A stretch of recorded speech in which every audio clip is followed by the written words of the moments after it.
The mid-semester is a really important part of the semester because it's kind of a tipping point. If you have students that are struggling and you notice it, it's really important to reach out on a one-on-one level to find out what's going on, because their problems may be something you can help out with, if it's academic, if it's a lack of motivation, but sometimes it's not. And just reaching out at a personal level so they know that you are seeing the problem, that you care, might be enough to help them for the rest of the semester, because at that point they only got 4 or 5 weeks left before they get to a point where they can no longer save their semester.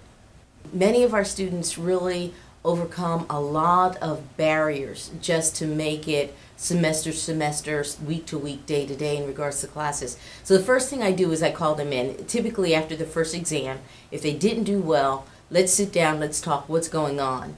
I use positive thinking, if you will, verbal booster shots to do that. At the beginning of class, in the middle of class, at the end of class, outside of class, virtually, through emails, announcements on Blackboard, on the discussion board.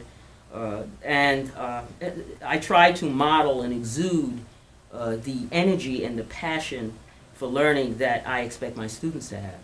Mid-semester is time for a difficult conversation for some students who may be struggling or may not be committed to the course.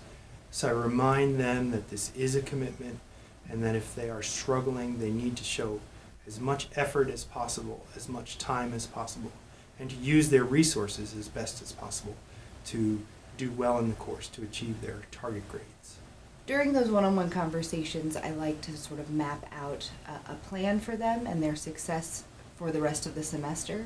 So where are they now? Where can they be at the end of the semester? And what do we need to do to get back on track or to get to where they want to be at the end of the semester? Once they have that that feeling that, okay, you know, I'm not falling behind, they're in this with me, you know, this goes back to this idea of community. It just makes that whole transition from struggling to succeeding all that much easier.